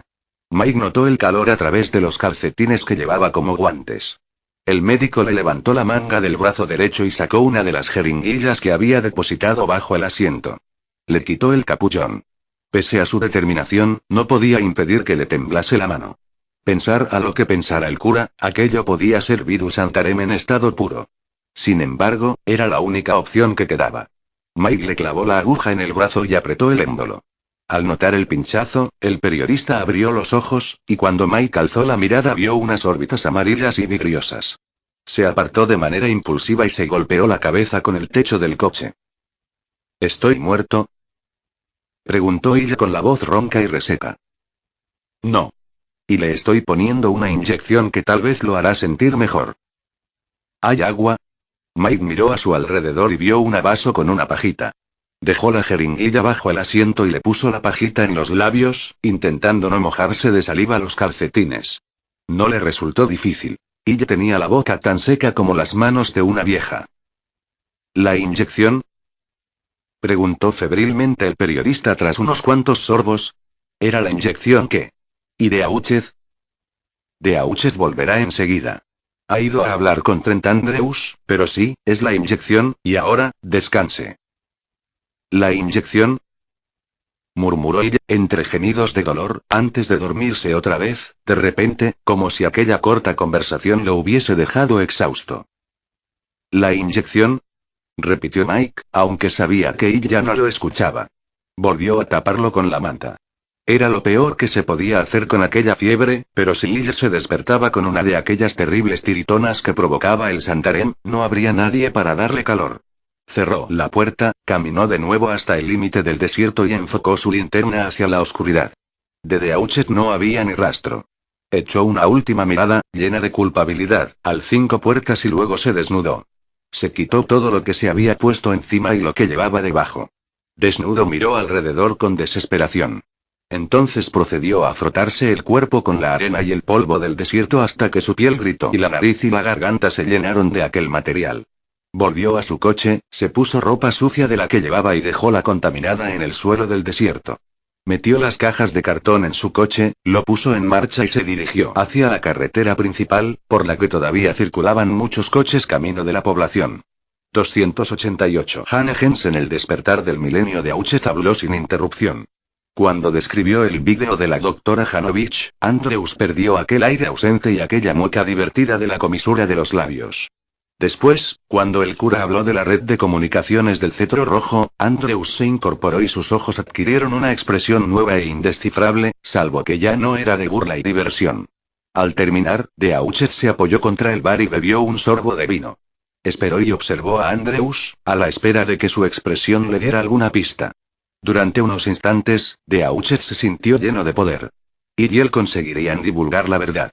En esos momentos, el Vaticano ya tendría, gracias a Karnaska, pruebas evidentes, y el jefe de él tal vez había querido comprobar algunos datos y había reservado el reportaje para publicarlo al día siguiente. Smith llevaría la vacuna a la OMS y ella viviría para contarlo, para escribir sobre la conspiración, y él continuaría su lucha. Tenía previsto entrevistarse con la hermana de Onsei tan pronto como le fuera posible. Convencería a todos los profetas, uno a uno, de que dejasen marchar a sus seguidores, y estos se marcharían cuando los periódicos empezasen a admitir que todo era una mentira. Andrews se llenó de nuevo el vaso e hizo lo propio con el de Auchez. Creo que tiene razón en eso de que los profetas recibimos vacunas antes de acudir a Santa Pelagia, contra las llagas y el Santarém. Pudieron haberlo hecho, como usted dice, mientras nos daban el mensaje. Pero a mí no me inyectaron nada en la consulta de mi terapeuta, en eso está equivocado. Lo hicieron en la nave extraterrestre. Sí, supongo que eso es posible. La sonrisa incipiente de Auchez se marchitó como la flor de un solo día. Quiero que me dé los nombres de todos los humanos que ha mencionado, los que están implicados. Andrews se acercó a una mesa y cogió papel y lápiz. Incómodo, de Auchez repitió los nombres. Janovich, Tendir, Donnelly, Clennan, Cole y probablemente otras personas de Telekin. Andrews los apuntó. Muy bien. ¿Y qué hay del teléfono? ¿El teléfono? El que conecta directamente con el servidor del cetro rojo. Era obvio que Andrews había escuchado al cura con toda su atención. Esto, no lo llevo encima. ¿Lo tiene en el coche? No entiendo su interés por ese teléfono, dijo de Auchez, indeciso. Andrews dejó el bloc de notas y se acercó. Para asombro de Auchez, le cogió el rostro con ambas manos. En sus labios tenía la sonrisa de un gato que acabara de comerse un canario y, tras ella, un amago de compasión mucho más aturdidor. Es usted tan limitado, lo ve todo pero no comprende nada. De Auchez hizo una mueca de incomodidad. Sus ojos ven la verdad y usted la niega. Pero, 289. Hannah Jensen. El despertar del milenio. Calle. El rostro de Andrews estaba a pocos centímetros del de Auchez. Sus ojos eran carnívoros. No comprendo, dijo de Auchez en tono lastimero. No le gustaba que nadie lo acosara de aquel modo, y mucho menos con una sonrisa como la que tenía Andrews en el rostro. El corazón le dio un brinco en el pecho y se debatió para liberarse, como si lo tuvieran literalmente agarrado. Nuestro gobierno lleva en contacto con los alienígenas desde 1952, como mínimo. Claro que deben de tener que ver con todo esto. No se me había ocurrido, pero encaja perfectamente. No creo que sea. Nosotros sabíamos que gente del gobierno tenía conocimiento de la existencia de los alienígenas. Han ocultado la verdad, la han ocultado incluso a los estamentos superiores. Los presidentes son demasiado políticos para ser creídos. Usted ha descubierto quiénes forman ese grupo, el cetro rojo. Ha tenido suerte. Los ufólogos llevan décadas buscando pruebas de su existencia. De Auchez intentó sacudir la cabeza, pero no pudo porque Andrews seguía agarrándolo por la cara. No, el cetro rojo es anterior a los 50 porque su escudo. Calle. Los ojos de Andrews denotaban locura, ensoñación. Así que hay humanos que conocen este proyecto, el proyecto Apocalipsis. Es indudable que Telekin está con los alienígenas. Tal vez incluso sea una empresa extraterrestre. Cole podría ser uno de ellos, ¿sabe? En él hay una perfección más allá de lo humano. Tendría que haberle prestado más atención. De Auchez advirtió que Andrews alucinaba. Intentaba salvar lo que pudiera. Bien, así que hay un pequeño grupo de humanos metido en esta conspiración alienígena. Pero todas esas señales han sido provocadas de manera intencionada. Su plan es matar a más de 2/3 de la población. Usted no estará de acuerdo con eso, ¿verdad? Andrews miraba al sacerdote con aire apesadumbrado. Permítame preguntarle algo, dijo. ¿Qué diría usted si todo esto fuera cosa de Dios? ¿No cree usted que Dios sabría por qué lo estaba haciendo? No, no creo que lo hiciera. ¿Tiene una visión muy limitada? Dijo Andrews tras emitir un chasquido. Mire en qué mierda se ha convertido este planeta. ¿No quiere evolucionar? ¿No quiere ser como yo? Míreme. Soltó a Beauchet y retrocedió unos pasos. Alzó los brazos y se volvió. Gensenjane, el despertar del milenio, 27. Despacio. Su piel brillaba en la tenue luz de la habitación. ¿No ve cómo he sido alterado? Yo veo un hombre ordinario, respondió Beauchet en voz baja. Sabía que era lo peor que podía decir, pero no consiguió reprimirse. Estaba harto de todas aquellas fantasías. Andrews clavó la vista en el suelo y sacudió la cabeza en un absorto gesto de negativa, como un padre que respondiera a un error de un hijo. No, usted no está en sintonía y no puede verlo. Me estoy reconvirtiendo. Pronto, incluso la ignorancia como la de usted ya no. 290. Hane Jensen, el despertar del milenio enmascarará mi gloria. Me convertiré en un ser de luz, capaz de adoptar cualquier forma física que desee, en el momento en que lo desee. ¿Y los miles de millones que morirán? ¿No significan nada para usted? Usted ha resuelto mi única duda, respondió Andrews con una sonrisa. ¿No se da cuenta, Mitchell? No entendía por qué los alienígenas habían elegido a personas como Stanton, pero ahora ya lo sé. Solo hemos sido elegidos unos cuantos iluminados, los amigos, como usted nos ha llamado. Nosotros seremos los auténticos padres del nuevo milenio. El resto, zas. Alzó el brazo como si llevara la espada de un ángel y lo bajó en un gesto inconfundible. No puedo creer que quiera eso, dijo Beauchet, tras cerrar los ojos con fuerza, aunque no pronunció las palabras con demasiada convicción y retrocedió un paso. Nuestros protectores opinan de otro modo. Tenemos que evolucionar. Ha llegado la hora. Los capaces han sido elegidos y su número es de 2.000 millones. Francamente, es mucho más de lo que esperaba. Nos han dado miles de años de reencarnación para que nos preparemos. Los que no se han preparado no pueden echar la culpa a nadie salvo a ellos mismos. Han sido un peso para la humanidad durante demasiado tiempo. Tengo que irme. Beauchet estaba cada vez más irritado y se dirigió hacia la puerta. Andrews lo siguió. Si se queda aquí, tal vez sobreviva. No estoy seguro de que esté preparado para ello, pero si se queda a mi lado, si lo intenta. Andrews extendió los brazos al tiempo que avanzaba hacia el cura. Quédese conmigo, permita que el amor y la luz llenen su cuerpo y quizás se salvará. Beauchet contuvo una exclamación al comprender lo que ocurría. Retrocedió un paso más y se encontró con la espalda contra la puerta. Intentó encontrar el tirador, pero antes de que pudiera abrirlo, Andrews le tomó la cara con ambas manos, como había hecho antes. En esta ocasión, presionó los labios contra los de Beauchet y también todo su cuerpo aceitado y duro. Beauchet estaba aprisionado. Sus músculos, sus labios, todo. Con un grito de asco, apartó a Andrews de un empujón. Por favor. Dijo, tras secarse la boca con el revés de la mano. La cara de Andrews se torció en una extraña mueca de rabia. Scott. Gritó, y el tipo rubio abrió la puerta y entró. Mete a este visitante en la cárcel. Andrews respiró hondo y exhaló el aire despacio, como si quisiera purificarse por todo lo ocurrido. Luego, se volvió. ¿Qué está haciendo? Protestó Beauchet. Aíslalo. No quiero que hable con nadie. Sí, Trent. Scott tomó a Beauchet por el brazo. El cura lo miró con aire suplicante, pero el joven tenía una expresión neutral y apartó los ojos. Pero, ¿por qué hace esto? ¿Qué derecho? Como usted es tan ignorante, temo que desee tentar a otros con pensamientos negativos. En estos momentos, la situación es muy delicada. Muy delicada. Me iré de inmediato, se lo juro. No hablaré con nadie. Me temo que eso no bastará. La voz de Andrews sonó tan fría que fue como si ya lo hubiera despedido, enterrado y olvidado. 291. Hannah Hens en el despertar del milenio. Mientras Scott lo escoltaba por el edificio y lo sacaba a la calle, Deutsche elevó una plegaria, aunque sabía que no sería escuchada. Se había metido en aquel lío por su ciego deseo de demostrar que Andrews estaba equivocado, para oírlo admitir que se había equivocado y para oír cómo decía a sus seguidores que se había equivocado. Había sido orgullo, un estúpido orgullo intelectual, y Deutsche pagaría las consecuencias. ¿Cuántos más se verían condenados a la muerte por su pecado de orgullo?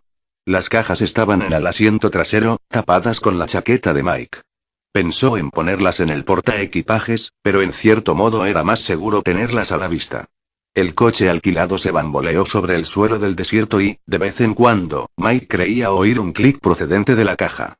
Aquello era una estupidez, claro, porque las hipodérmicas eran de plástico y estaban bien empaquetadas en sus correspondientes cajas. «Sal a la carretera principal», pensó. «Y serás libre». En la dirección en que iba había poco tráfico, por lo que calculó que en media hora llegaría a la 1:17. Y de ahí al aeropuerto de Phoenix, bueno, al amanecer podía estar en Washington. Cuando iba a entrar en la carretera principal, la luz de los faros descubrió a 5 hombres apostados en el cruce. Le pareció que lo esperaban y que miraban sus faros. Mike levantó el pie del acelerador y pisó el freno, para reducir la velocidad. ¿Qué hacían allí? Cuando Deutsche y él habían llegado, no habían visto a nadie que vigilara el desvío. ¿Habrían visto sus faros? El médico empezó a sudar. Deseó haber guardado las jeringuillas en el portaequipajes, pero ya no podía hacerlo. ¿O sí? Detuvo el coche y puso el freno de mano.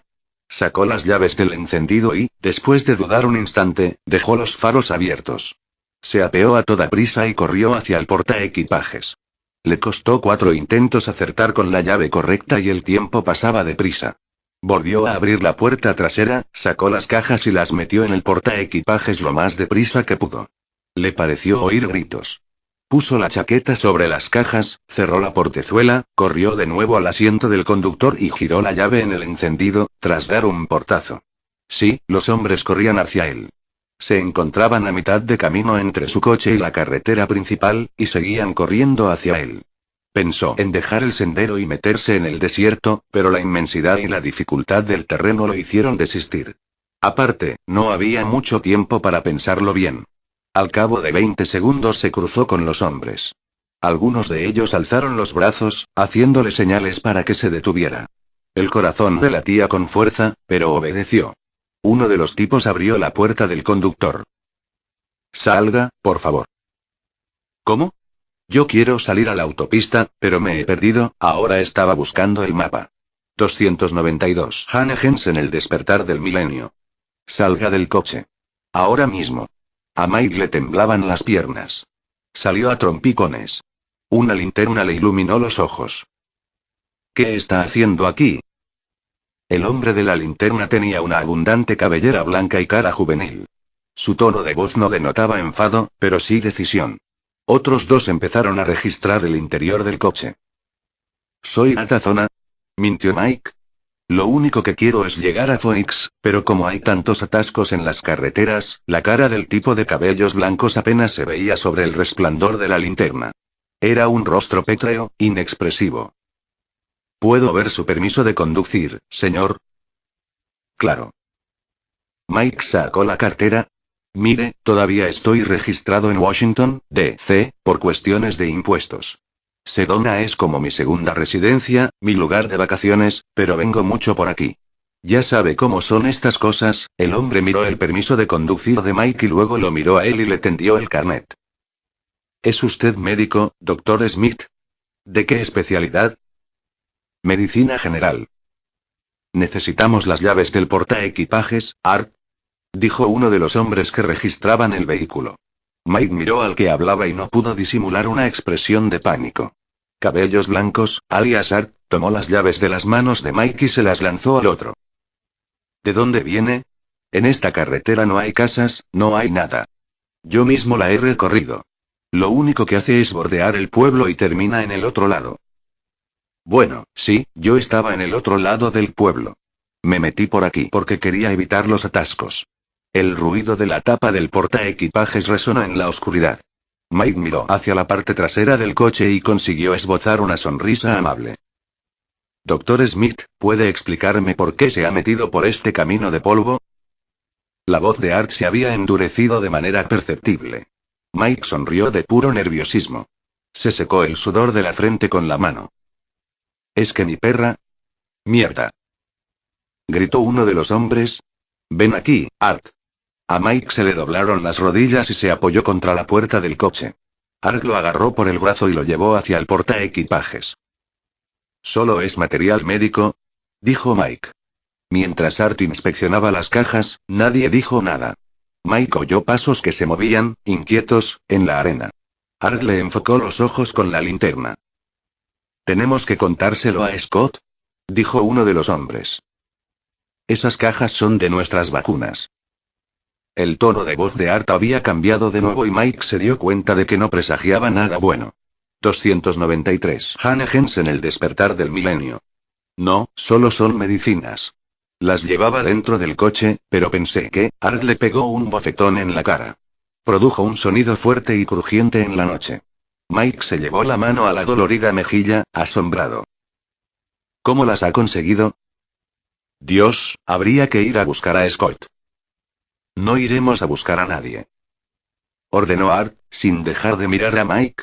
Ahora, cuénteme. Sí. Las cogimos. ¿Por qué? Porque pensaban que era una droga buena. Se quería pinchar una dosis, ¿verdad? ¿O quería venderlas? No. Yo soy médico. ¿Lo que quería? Sí. ¿Era llevarlas a unos amigos que no quieren venir al campamento?, improvisó Mike con dificultad. Mentira podrida, murmuró uno de los tipos. ¿Lo que quiere es ganarse una pasta vendiendo esas jeringas?, dijo alguien. Encerrémoslo en la cárcel. ¿Sí?, asintió Art. Retrocedió un paso y miró a los demás. Yo lo llevaré. Vosotros terminad de registrar el coche, rasgad los asientos, todo. Y devolved esas cajas a los de la AI. Manejadlas con cuidado. Y que algún enfermero se asegure de que no falta ninguna jeringuilla. Si faltan, quiero saber cuántas. Yo iré contigo, dijo un hombre pequeño y flaco. No, gracias. Yo me ocupo de él. ¿Por qué no vas a buscar a Scott? Hace unos minutos estaba en la puerta principal. ¿Estás seguro de que no me necesitas? Tengo una pistola, ¿no? Art tomó a Mike del brazo y tiró de él. No lo llevó a la población siguiendo la carretera, sino que cruzaron el desierto directamente. Mientras caminaban, ninguno de los dos dijo nada. Art agarraba a Mike con la mano izquierda y sostenía la pistola con la derecha. Mike estaba perdido en sus pensamientos. Creía que tal vez había perdido para la humanidad la vacuna contra el virus, o al menos para los humanos a los que el cetro rojo dejaba morir sin administrársela. Una cosa era cierta. Mike nunca se había creído del todo la historia de Auschwitz. Había sido como ver un documental realmente convincente sobre la existencia de los ovnis. Mientras lo mirabas, tenías la inquietante sensación de que podía ser cierto. Al día siguiente, parecía menos plausible. A los 2 días, lo habías olvidado por completo. Sin embargo, Mike seguía inmerso por completo en medio de aquella historia concreta de ovnis, y aunque su mente racional le mandaba señales de aviso, había creído en ella lo bastante como para arriesgar su vida a fin de obtener esa vacuna y llevarla al laboratorio. No sería un test difícil. Se trataría de poner cierta cantidad del virus Antarem en una cápsula de Petri. 294. Hannegens en el despertar del milenio esterilizada y añadir unas gotas del líquido de la jeringuilla. Si mataba el virus, sería el hombre más feliz del mundo. Y luego se autoinyectaría la vacuna porque había estado realmente en contacto con el virus. De hecho, tendría que haberlo hecho en el coche. Aun cuando no supiera seguro si se trataba de la vacuna, era mejor correr ese riesgo que una muerte segura. Y, según Auschwitz, en las jeringuillas verdes no podía haber nada malo, ya que contenían la sustancia que daban a los amigos jóvenes, sanos y guapos. Art se detuvo cuando ya llevaban un buen rato caminando por el desierto. Mike volvió la vista atrás y vio que alguien se llevaba su coche alquilado. Allí, en la oscuridad, no había nadie más, solo él y el tipo que lo escoltaba. Se preguntó por qué Art habría hecho una pausa, pero no sintió miedo. Mentalmente, ya se veía en esa cárcel, sin la vacuna, y eso ya era suficiente desastre. Al parecer, Art no pensaba lo mismo. Puso la pistola ante los ojos de Mike y quitó el seguro con gran deliberación mientras le apuntaba en la frente. Quiero que me diga la verdadera razón de por qué cogió esas jeringas. El rostro de Art estaba totalmente relajado y en su voz no había ni un asomo de emoción. El corazón de Mike empezó a latir con fuerza y lo invadió una oleada de miedo como la que había experimentado en el coche. ¿Qué quiere decir? Usted no se ha complicado la vida para robar esas jeringuillas porque contenían una vacuna contra la tuberculosis, así que, dígame, ¿por qué las ha cogido? Mike intentó descifrar la expresión del hombre, pero no pudo. No tenía ningún motivo para confiar en él, eso era cierto. Sin embargo, lo que en definitiva era más apremiante era su capacidad de convencer siempre a los demás de sus opiniones. Una rectitud moral básica. Mike tenía fe en los demás del mismo modo en que otros tenían fe en Dios. Y aquel hombre no podía saber lo que realmente estaba ocurriendo. De acuerdo. Las jeringas pueden contener una vacuna para el virus Antarem. Tenemos pruebas de que tras estas señales apocalípticas hay una conspiración humana. El virus, sin duda, es obra humana. ¿Ha leído los periódicos? Ese virus podría matar a todos los hombres, mujeres y niños del planeta. Y puedo explicarle exactamente lo que está sucediendo, por improbable que parezca. Puedo explicárselo a usted, a Trent Andrews o a quien quiera. ¿Qué significa tenemos? Preguntó Art con voz calmada. ¿Quién te ha ayudado a robar las jeringas? ¿Quién te ha contado todo esto? Yo. Mike titubeó. Tenía la sensación de que las cosas no iban del todo bien. Pues, un par de tipos que conocí. 2 que ya han dejado el lugar. Art lo miró fijamente. Mire. Continuó Mike. Puede llevarme de vuelta al pueblo, si quiere, y dejarme comentar todo esto con Andrews o con quien sea. Pero si lo que quiere es salvar vidas de verdad, deme un par de esas vacunas. Trabajo para la Organización Mundial de la Salud y podría hacer que analizasen el 295 Hanegens en el despertar del milenio contenido. Cada hora de retraso en hacerlo puede costar millones de muertos. Diga que me escapé. Art hizo un gesto casi imperceptible de asentimiento. Sí. Que intentó escapar. Eso será lo que diré. ¿Eh? Art se relajó y retiró la mano con la que sujetaba por el brazo a Mike. En la otra, el arma apuntó con firmeza hasta que la boca del camión fue un túnel negro frente a los ojos de Mike.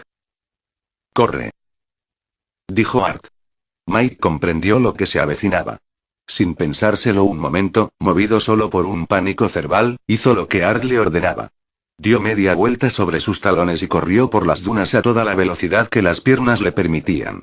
Un breve grito de miedo surgió de algún rincón de su vientre. 1, 2, 3, 4 pasos.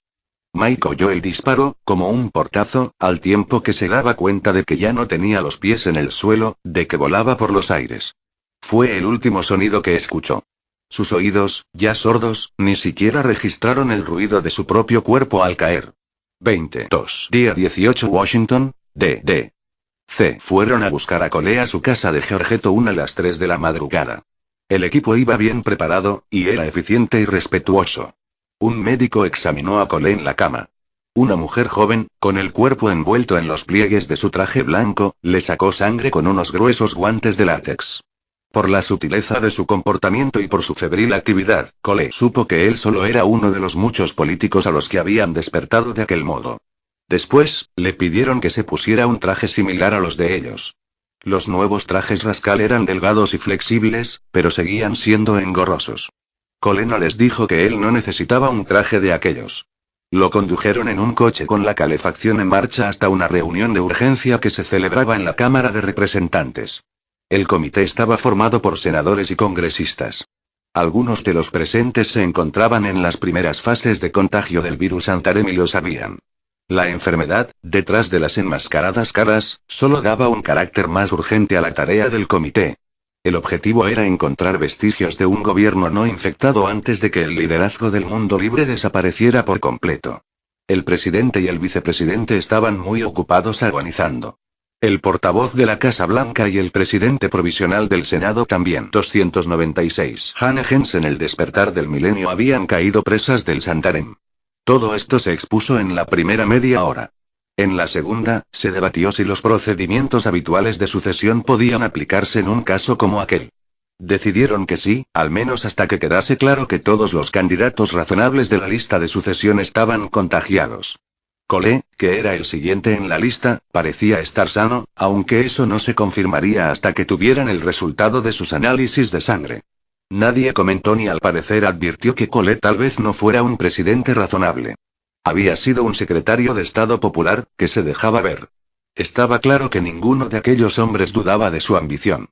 Y, por supuesto, tenía quienes lo apoyaban y le eran fieles, unos hombres que compartían su visión. Llegado este punto, Cole se retiró de la reunión para que el comité conservase su imparcialidad. Y lo que era más importante, sus deberes lo llamaban a otra parte. Cuando se marchó, todos los miembros se pusieron en pie, con un silencio respetuoso, propio de una delegación de astronautas. Cole fue llevado en coche al Pentágono, donde tenían lugar otras reuniones de urgencia.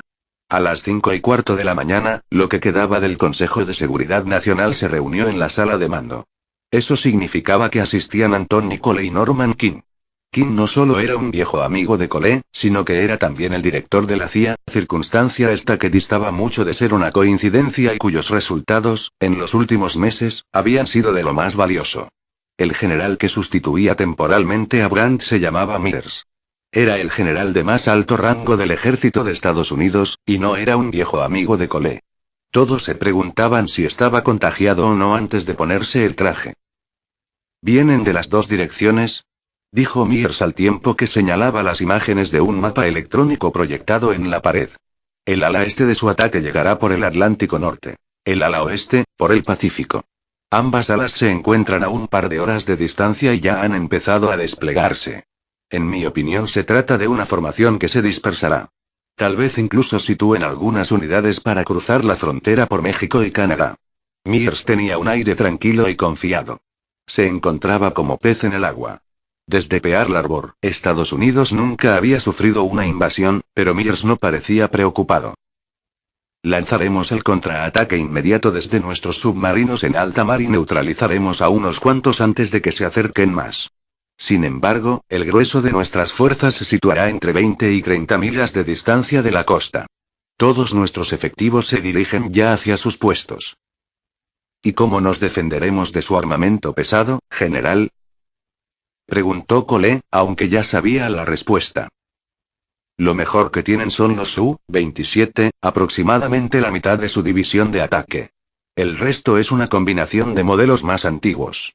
De todas formas, están apoyados por grandes portaaviones, capaces de transportar 400 o 500 hombres cada uno. Los buques de guerra van por delante de los portaaviones, cerca de ellos, como una 297 Hanegens en el despertar del milenio, especie de vanguardia protectora. Si nos basamos en esta configuración, yo diría que a China le interesará menos librar combates aéreos que acercar esos transportes lo máximo que pueda a la costa. Tienen muchos hombres en el aire y no pueden hacerlo todo a la vez. ¿Es eso probable, general? ¿Que consigan llegar a tierra?, preguntó King. Tan probable como que un niño de coro tenga tetas. Nosotros tenemos radar en todas las costas. Podemos localizar una paloma en el aire, y nuestros aviones de combate son 20 años más modernos que los suyos. No tendrán ninguna posibilidad de desembarcar, pero será una batalla sangrienta. Los tiburones tendrán mucho que comer. Cole juntó las manos y unió las puntas de los dedos, embutidos en los finos guantes blancos. Me alegra saberlo. Y, por supuesto, general, confiamos en su liderazgo. Por supuesto, repitió Norman King con una sonrisa. 6:4. 5 horas RSN. En la costa es ET, 14:4. 5 horas RSN. Neira RK Zen Etro RD EMA Emendo DD en las fuerzas RACS Uni en las ARA RB BSE al red ERO de RES ED EVA Vega DD. Aquella tecnología, comparada con la estadounidense, era de lo más rústico. Se trataba de una hilera de pantallas de 17 pulgadas con unas interferencias de color amarillo y unas gruesas letras. Sin embargo, con eso ya les bastaba. Malagas presenciaba cómo las fuerzas de choque chinas se acercaban al espacio aéreo de los Estados Unidos. Malagas sudaba, enfundado en su uniforme verde y oro, con los nervios tan tensos como las cuerdas de la lira de Gabriel. No dudaba de la veracidad de la profecía. Había estado en Santa Pelagia, ¿no? Y Alá le había dado otras profecías que ya se habían cumplido. De lo que realmente dudaba era de su capacidad de actuar como portavoz de Alá. Le preocupaba haber cometido un nuevo error, algo que moviera a Alá a abandonarlo. Y también le preocupaba haber interpretado mal las instrucciones que le había dado el ángel. No comentó ninguna de esas preocupaciones con los chinos ni con nadie. China había aceptado su petición. El día y la hora señalados. Nervioso, Abbas miraba el reloj para confirmar por enésima vez que no se había equivocado. La hora se acercaba y los aviones estaban en el aire. Abbas sabía, sin embargo, que Lee había accedido a atacar en aquel momento porque le convenía y no porque sintiera ningún respeto por Alá. ¿Protegería a Alá a un hombre como aquel? Abbas consultó de nuevo el reloj y exhaló con fuerza tras contener la respiración unos instantes. Sonó como un gemido y apretó los dientes. 298. Hane Gens en el despertar del milenio fuertemente para reprimirlo. Pronto, pensó. Alá, he obedecido tu voluntad. Haz que se cumpla tu juramento. Por mi pueblo, por el Corán. ¿Hay señales de alguna actividad inusual? Le preguntó al operador del radar. ¿Cómo qué, señor? Abbas sacudió la cabeza de manera vigorosa para darle a entender que lo olvidase. ¿Por qué lo había preguntado? Todavía no había llegado la hora. En la sala contigua, Adar, líder titular de Irak, coordinaba el ataque de las Fuerzas Árabes Unidas contra Europa, dentro de ciertas limitaciones, claro. Abbas había insistido en que, de momento, los centros de los profetas se mantuvieran intactos, y China se había avenido a ello. Sin embargo, Abbas tendría que estar allí, en la sala de mando, ya que de otro modo Adar obtendría demasiado poder. Pero Abbas no podía separarse de aquellas pantallas, de los puntos brillantes que señalaban el avance de los chinos. El ataque árabe estaba formado solo por fuerzas humanas. Con China volaba el anfitrión celestial. Un secretario se aclaró la voz a sus espaldas. El presidente Lee está al teléfono, general. Abbas agarró el aparato con una mano sudada que se pegó al frío plástico. Aquí Abbas. General Abbas. ¿Le pareció que Lee hacía el máximo esfuerzo posible por no gritar? Nos estamos acercando a la frontera de Estados Unidos. Sí, lo veo desde aquí. ¿Y dónde está el milagro que nos ha prometido? Abbas pensó que un malvado como Lee no merecía ningún milagro, pero no lo dijo. Volvió a consultar el reloj y empezó a apretar la mano que tenía libre, y su corazón con ella, para golpear con fuerza la mesa al cabo de un momento. Llegará pronto, presidente Lee. Abbas notó que había alguien junto a él. Se trataba de Adar. El revolucionario lo miró con ojos fríos, luego dirigió la vista hacia el reloj y después a los monitores. No dijo nada, pero observó a Abbas con aire prepotente. Si la predicción no se cumplía, Adar se encargaría de que todos los hombres, mujeres y niños de Irak lo supieran. Y lo que era más importante, no habría ninguna posibilidad de que obtuviera cooperación para la segunda profecía. De Adar ya no la esperaba, pero tampoco tenía segura la de China. ¿Debo irme, presidente Lee? Empezó a decir Abbas, que se sentía mareado. Se quedará al teléfono hasta que termine todo esto. Replicó Lee. Luego, en un tono más moderado, añadió. ¿Si puede? Por supuesto. Abbas se lamió el sudor de los labios. El aire estaba cargado de aprensión y silencio. Los ojos de Abbas fueron de la pantalla al reloj y de nuevo a la pantalla, como si siguiera el vuelo de un murciélago por la sala. A las 3 de la tarde, la segunda manecilla del reloj cayó en su lugar con la misma determinación que el hacha de un leñador. Abbas apenas podía sostener el teléfono en la mano, aunque si no colgaba probablemente 299 Hane Gens en el despertar del milenio se desmayaría. Y si no se sentaba, también. Con brusquedad, sus ojos volvieron a las pantallas. No había cambiado nada. Los puntos brillantes estaban uno junto al otro. Abbas, empezó a decir Lee, al borde del pánico. A su lado, Adar sonrió con despecho. Entonces, las pantallas se apagaron. El Pentágono N. Anton Nicole y los demás se encontraban mirando el radar cuando se apagó. En un momento, dejaron de verse los puntos brillantes de los chinos que se acercaban a los puntos que representaban las defensas estadounidenses. Todos los indicadores del mapa desaparecieron. Nervioso, el general Mears se puso en contacto con los expertos en informática, pero no lograron recuperar las señales. Lo que sucedió durante los 10 minutos siguientes fue un auténtico caos profesional. Cole aportó pocas ideas y dejó que fuera Mears quien tomase la iniciativa. Y él se puso en contacto con uno de los expertos en radar de las fuerzas aéreas. Capitán Wilson, ¿qué demonios está pasando? Le gritó Mears, como si Wilson no solo lo hubiese jodido todo personalmente, sino que además fuera el responsable del debilitamiento del ejército estadounidense. La flota china acaba de atravesar nuestra línea defensiva, general. La voz de Wilson sonó aguda y llena de tensión. Y hace 10 minutos todos los sistemas de radar con base en Estados Unidos han fallado. Nuestros satélites de infrarrojos y las instalaciones de fibra óptica siguen funcionando, pero no nos serán de gran ayuda. Nos hemos quedado ciegos, señor. Por más aterrorizado que sonara, Wilson había asimilado lo que acababa de decir. Mears, en cambio, se llevó la mano al estómago y gimió como si hubiese recibido una patada en los genitales. Dios santo. ¿Nos están atacando con armas nucleares? No es probable, señor. La estación de seguimiento de misiles balísticos de Groenlandia todavía es operativa. No hay misiles balísticos intercontinentales en el aire. Repito, no hay ningún BI en el aire. Sin embargo, el problema del radar interferirá en nuestra capacidad de detectar submarinos hostiles. También existe el problema de saber qué armas llevan los aviones chinos, pero, en estos momentos, nos enfrentamos a un ejército convencional. Mears miró a Cole. Jesús. Siguió, aunque su tono de voz sonaba aliviado. Los chinos no tendrán ni una sola posibilidad de alcanzar nuestras instalaciones nucleares utilizando solo submarinos y aviones. Por eso, dudo mucho de que empiecen a atacarnos por ahí. 300 Hanegens en el despertar del milenio. ¿Es una buena cosa oírle decir eso? Dijo Cole, tras intercambiar una mirada con el señor King. Mears asintió repetidas veces, demasiadas veces.